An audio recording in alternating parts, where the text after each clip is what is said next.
This segment of the NexGen Patriots podcast is sponsored in support of the West Virginia Tobacco Quit Line. If you or someone you love is ready to quit tobacco, you're just one phone call away. Trained coaches are available to provide guidance, resources, and support every step of the way. Call 1-800-QUIT-NOW for free coaching, helpful resources, and encouragement to help you break free from tobacco. That's 1-800-QUIT-NOW to take the first step towards a healthier future. Mr. James Muncy, thank you so much for coming on to the NexGen Patriots podcast. It's a pleasure to have you. And in this series for the 250th anniversary, I thought you'd be a perfect pick, not only just for your service to our country, but your current role as being the McDowell County Sheriff. And so we thank you and appreciate you for your service and dedication to our country.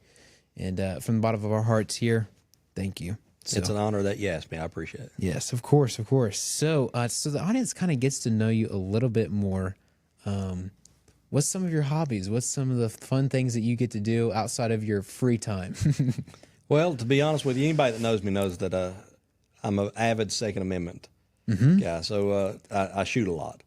So that's one of my favorite pastime hobbies. I work on guns, reload. That's just the right American way, you know. That's Second Amendment.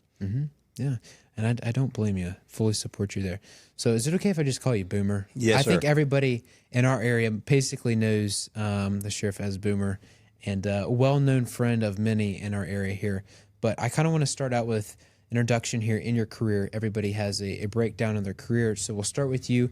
Where did you start right outside of high school, and what kind of transpired for you in life? Okay. Ever since I was a little boy, I wanted to join in the military. You know, I was a volunteer fireman during high school, but I really wanted to be in the military. That's the only thing I really could think of that I wanted to do. So, of course, when I was 17, and I went in the delayed entry program. So I joined the Army early. So right after I graduated high school, I went straight to Fort Benning, Georgia. Okay. From Fort Benning, Georgia, I went through basic training in AIT, which is advanced individual training, and then from there I went to airborne school at Fort Benning as well. And then from Fort Benning, I went to I was wanting to go to Fort Bragg, but I got the Army's needs and went to Korea instead. Okay. So you did serve in the Army. Yes, sir. Okay. So after that, so where did you go after that? Like I said, I was stationed in Korea. Okay. I actually liked Korea a lot, so I spent more time than I re-upped. So I stayed over Korea a little bit longer.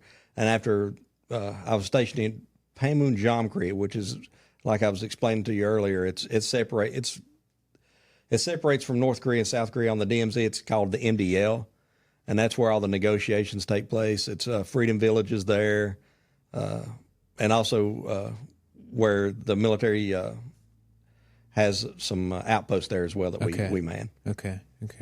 How many terms did you serve there? Just two. Just two? Yeah. Okay. And then from there I came home. What were the spans of those? Just 2 years. 2 years? Yep. Okay. Everything was after everything's said and done, it was 3 years, 17 weeks. Wow. Okay. So, and so by that time you was what, 22, 20? 21. 21? Yeah. Somewhere around there? Okay. Yeah. So what did you do once you got home? After I came home, I had a buddy of mine that was trying to talk me into going into law enforcement. Okay. To be honest with you, I didn't mature. I would say I didn't mature till I was at least late 20s, to be honest with you. I was still a kid in my mind. You know, didn't really know where I was wanting to go. Yeah. So he was trying to point me in the right direction. Like I said, that's as soon as I come out of the Army, I didn't know what I was wanting to do. So he taught me into going to law enforcement. So in 2001, I think it was 2001, something like that, I graduated the State Police Academy of West Virginia. Okay. And then I worked over at War for a short amount of time. I think I only made minimum wage was, I think it was $5 an hour. Wow. So it wasn't a lot of money, and I didn't see that getting any better. Right. So me and another buddy of mine was online looking at jobs, and I found the job in D.C., the U.S. Capitol Police. Okay. So I joined the U.S. Capitol Police, I want to say it was early 2003. I think it was, yeah. And then I graduated FLETC, which is the Federal Law Enforcement Training Center down in Georgia, Glencoe. Mm-hmm. And from Glencoe, went to Cheltenham, Maryland, which is another FLETC, and then I graduated there and then started working in D.C. Wow. So wow, you had quite the career jump, but that's amazing. Yeah. Amazing. I think I left here to go to that job in D.C. for $37,000 a year. I think it was. That's all they paid back then. So wow. yeah. Yeah. Wow. And now they make 3 digits. Yeah. Or 6 digits. Yeah. Yeah. 6 Yeah. digits. Yeah. Wow, man. So what was the difference in the process of like getting certified and going through training versus like the state academy versus like the federal? Well, the good thing was when I come out of the military, you have to be in really good shape. Right. West Virginia State Police Academy was really hard, to be honest with you, physically and mentally. The Army's physical, but the State Police Academy, you have academics as well. So, and like I said, well, I wasn't talking about it, but I really wasn't a school person. I hated school, to be honest with you. I just wanted to hurry up and graduate and get in the military, to be honest with you. So once I graduated, I didn't want to do any more schooling. I was like, I'm done with it. So when I had to go through the State Police Academy, I had to learn trigonometry. So that was a huge wake up because I hated algebra. Like I said, I did the bare minimum to get through high school. So when I went through the State Police Academy, like I said, I had to learn trigonometry for accident investigation. And if it wasn't for my roommate there, who's now a U.S. Marshal, if it wasn't for my roommate there, I don't think I'd have made it because he was a college grad and he helped me out tremendously with that trigonometry. So, Man. yeah. Yeah. It's crazy who you'll meet through life. Yeah. And sometimes it's the most important people that push you through. That's for sure. Wow. So that's amazing. So you got through, you went through the training there in Glencoe and then in Maryland. And then you started your position. Where did you start out as Capitol Police then? Senate Division. Okay. So I've dealt with the U.S. senators like Okay. Joe Biden, Barack Obama.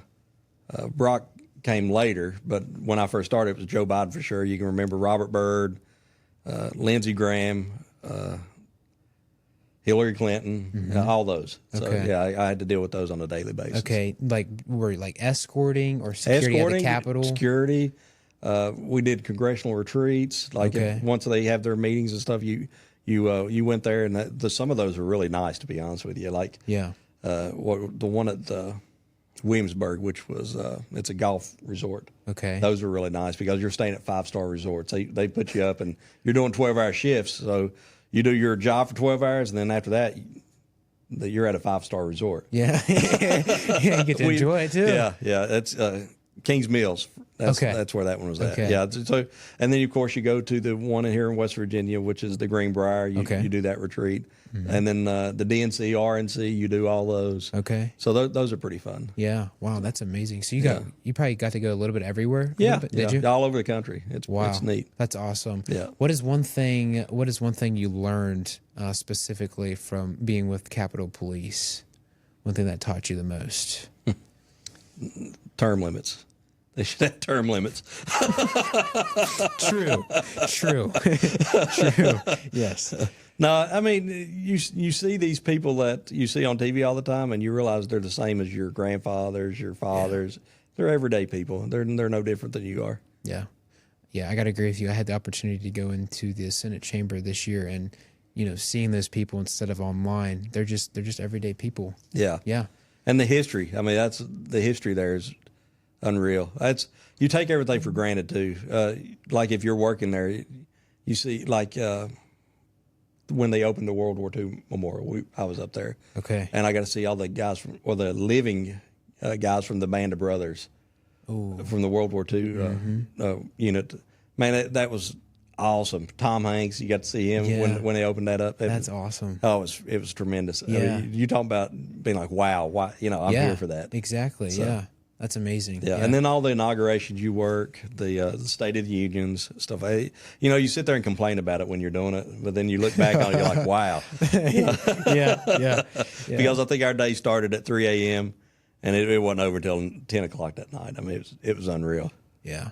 What did you have to get into, like work your way to a certain unit, like a specific unit? When I was there, I wanted to do the training unit, the firearms. So I became a firearms instructor up there. Well, I was already a firearms instructor here, but I was also a firearms instructor FLETC as well. Wow, that's cool. And you still are. Yeah, and I still am because you here as taught well. me. Yeah. Yeah. So that's awesome. Wow. Yeah. Okay. So how long was you there in DC then for that? I left in March of 2009. Okay. So you did it for quite a few years. Okay. Yeah. Then you came home, right? Yep. So explain kind of how that all happened. I met my wife 2008, I think. I met Sarah in 2008. And I brought her to D.C. with me. We lived up there for a little while. And, we were talking about family, raising family. I really didn't want to raise a family in D.C., in the D.C. area, I should say, because I lived in Northern Virginia my whole time I was in D.C. But I just didn't want to raise a family up there. It wasn't a lifestyle I would want my child raised in. And there's nothing bad about that. It's the city life. I love to be in the country where I could ride ATVs, hunt, fish, stuff like that, and be able to shoot in your backyard with nobody complaining. You do that up there, you're going to jail. Yeah, exactly. So it's just, and everybody's family back here. You know everybody. You know what I mean? Up there, you don't know who's next door. So we talked about it, and we decided to move back home. And I do the sheriff then. All my friends were here, so I pick up the phone and call Danny Mitchell and say, "Hey, I'd like to come back." They opened the doors for me, treated me like I was family. I've always been here. Yeah. So I came back, worked for Danny for a little while, decided this is what I want to do. So bought me a house, and here I am. Yeah, been here ever since. Yeah. Yeah, that's amazing. So then after that, what kind of work? You kind of worked your way up. Oh, Explain how that all happened. Like I said, I worked under Danny as a deputy sheriff. I was a deputy all the way up until, I want to say 2012, 2013, something like that. I became the sergeant with the sheriff's office. And, of course, I was a sergeant until I was made chief deputy under Martin. And then I ran for sheriff in 2020 and won the election and been sheriff since. Wow. And you've done a very exceptional job, I must say. Well, thank you. So, yes, along with, we'll give a quick shout out to Dalton Martin, as he has been exceptional as well and will be a future sheriff for McDowell County, as we hope to see someday. But so moving on here, so yeah, you've had quite the career, and where do you see yourself the next few years? I joke. I'm looking forward to retirement, but I don't know how that's going to work with me. It's, everybody talks about you need to stay active and stuff like that. So I would love to continue working. I just don't know what I'm going to do yet. What avenue? I could see you being a teacher. That's for sure. Well, that's what I was looking at as well. I know I told you I hated school, but I just went back to and graduated with a bachelor's degree. So awesome. Well, congrats. Yeah. Okay, so everybody has we have segments within these episodes. And so I kind of wanted to talk a little bit about military service in America combined together. But how did your military experience shape the person and leader you are today?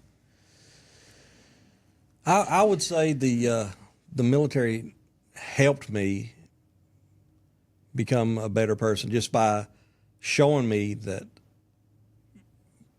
me being a rural person from West Virginia and having a battle buddy from New York City, that's just, we're all the same. Everybody in this country is the same.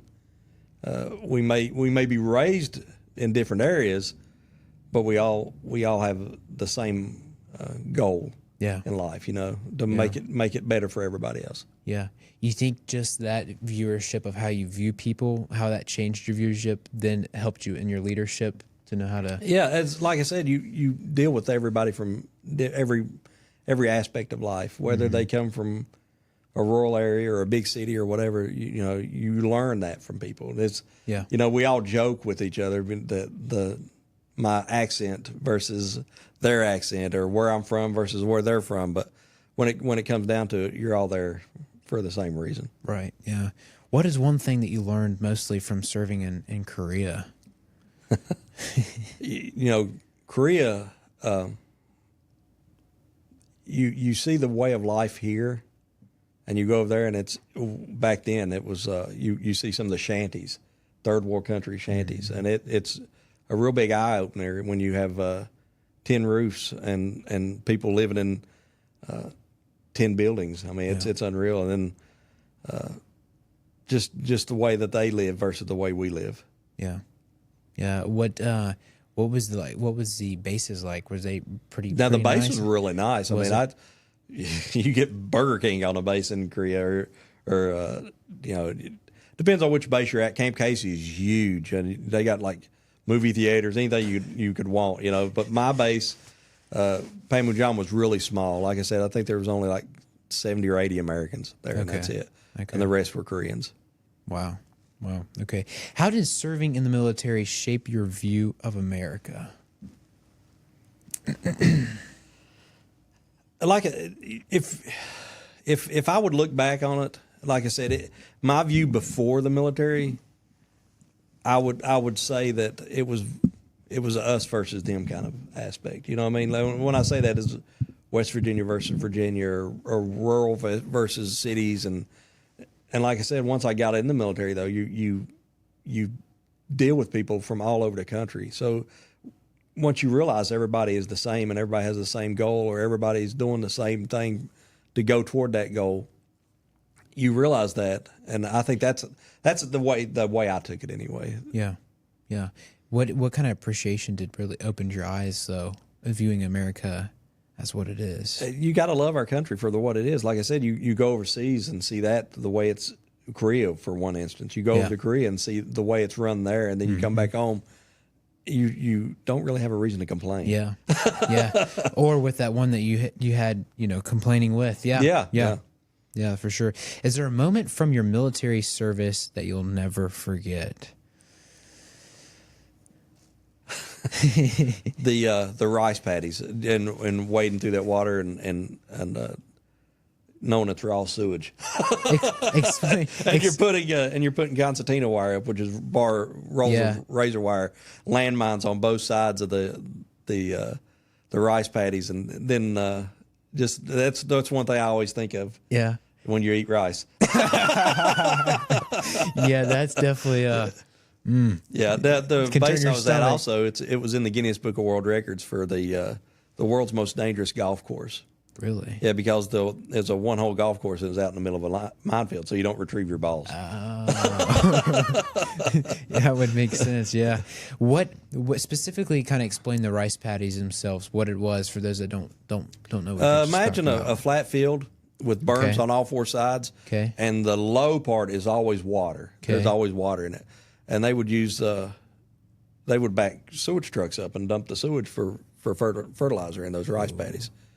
Wow. Yeah. Wow. And you guys would just march right through it. Yeah.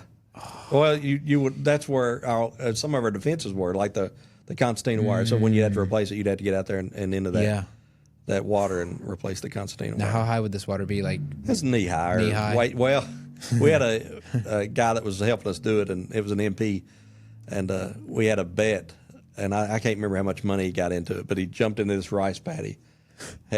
all the way over his head. Oh my! Yeah, so we paid him for that. But yeah, I only had one set of boots and one set of fatigues I always used for that. Yeah, I'm sure. Yeah, that's kind of hard to clean out. So moving on into more of like law enforcement today, what are some misconceptions you feel that people have about law enforcement? When I first started in police work, it was totally different back in the early 2000s, and I know it was different before that. We are just normal people. Everybody looks at us like, we have to set a higher example for ourselves, of course, right? And that's whether you're law enforcement or a regular citizen. If you're just a regular Joe on the street, you should want to set a higher example just because of who you are. Your name, your person. For your family. Law enforcement has to do the same thing. We have to set a higher example for ourselves. Mm-hmm. The misconception would be that we're just different.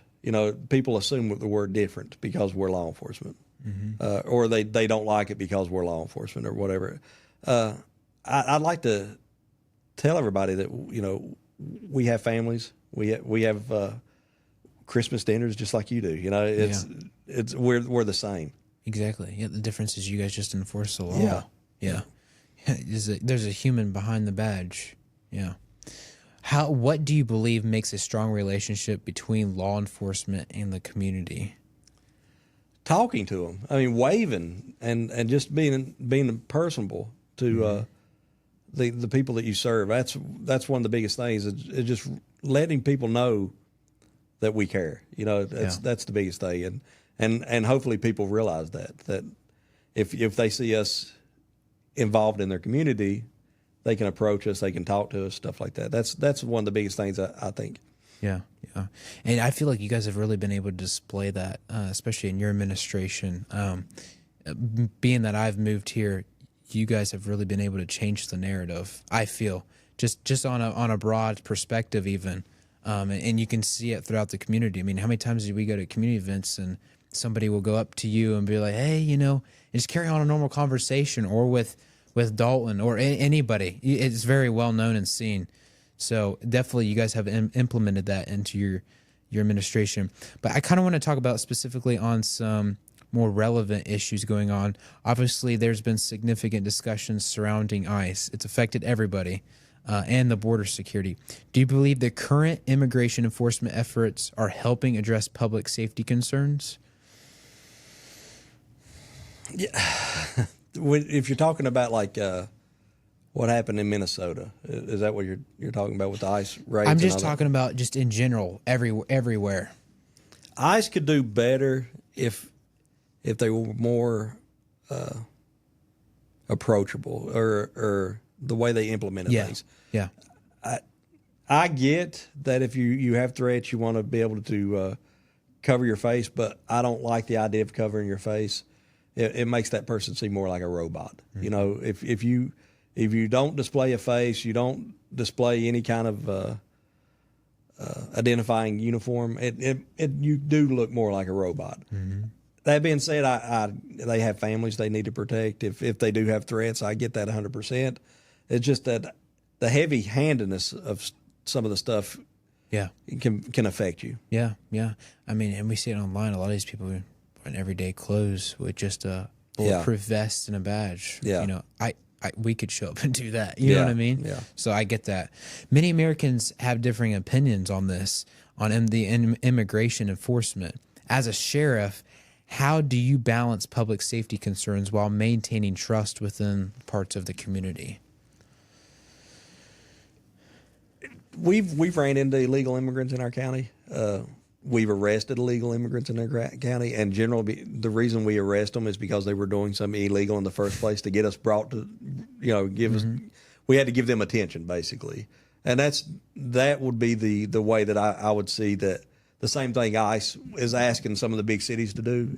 If you arrest somebody, let them know, and I agree 100%. You know, that would stop them from having to surge in the area. If you allow ICE to come when the person's already arrested and they're here illegally, it's a no-brainer. Just go ahead and let them have them. You know what I mean? Yeah.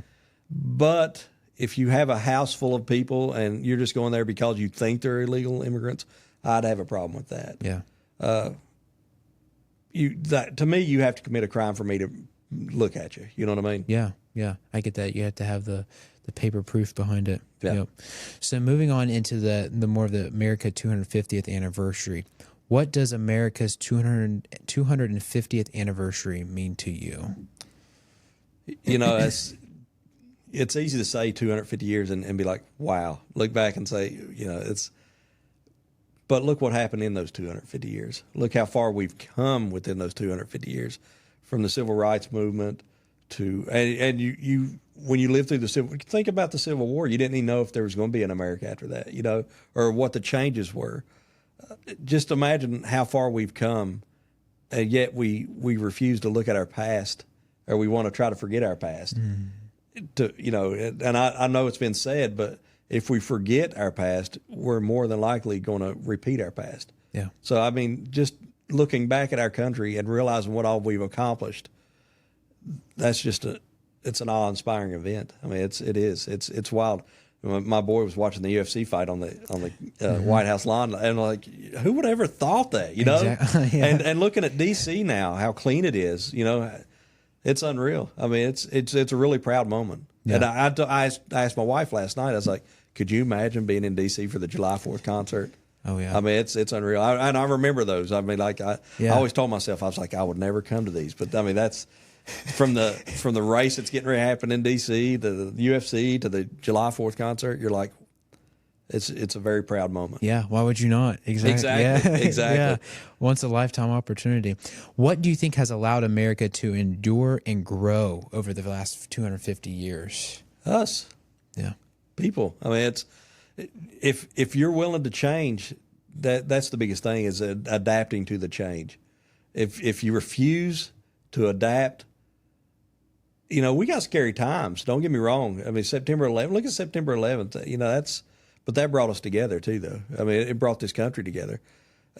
I remember September 11th like it was. Everybody's like, "What were you doing?" I was working, but you remember exactly what you were doing, and that brought our country together. We need to find other things that bring us together. We need to be, and I hate the idea when people say, "That's not my president." Yes, it is your president. You cannot say just because you don't like somebody, "That's not my president." I didn't agree with half the stuff our prior president did. I don't agree with half the stuff this president does. But that being said, he's still my president. This is still my country, and you got to be proud of that. Yeah. That's something that we've lost just coming in the middle with just the common things of life with Americans these days. Yeah. Why is freedom worth protecting? Look at what happened in Iran. What is it, January this year, when you had, I think the estimates are 40,000 people shot for protesting. That was killed not arrested, killed for protesting, just because they didn't like what that administration was doing. Could you imagine if that happened here? I mean, you have to be able to tell somebody that you don't like what they're doing, and does that mean that you could beat them or kill them? No, that's a right. We all have rights, and to fight for those rights is a given right. You have to. I was reading a book on the Holocaust, and I never understood, and I still don't understand, why the Jews let themselves get into the predicament and then get executed, and watching your entire family get executed and not fight. I just can't imagine that. I can't wrap my head around it. I sit there and think, I was like, it's easy to sit here and Monday night quarterback that, but I just can never imagine watching my family die and not doing anything about it. Yeah. Even if it's just me, myself, I would love to think that somebody else in the community would stand up and say, "No, that ain't right." And you see all these atrocities that happen all over the world, and if you look at the history, like the rape of Nanking, same thing. The people just give up. They don't fight. You have to fight for each other. You have to fight for yourself. You have to fight for your family. Is that a value you think we're losing in America today? I hope not. I'd hope not. And I would love to say that if it ever happened here, that we would wake up and fight for each other, and just like September 11th. Yeah. It would. I would like to think if something like that happened, or the Pearl Harbor attack, that would bring us all together. Yeah. Those are scary times and key moments that have changed history. Yeah, each time. How will our generation be remembered by future Americans? I sit there and I feel like an old boomer. I sit there and complain about the new generation. I'm sitting there like, what do you? Here's what if I have anything, and I tell my son this all the time: if you make a mistake, own it, eat it, and move on. Do not sit there and make excuses and fight just to try to make your excuse better. Just get over it and move on. Yeah.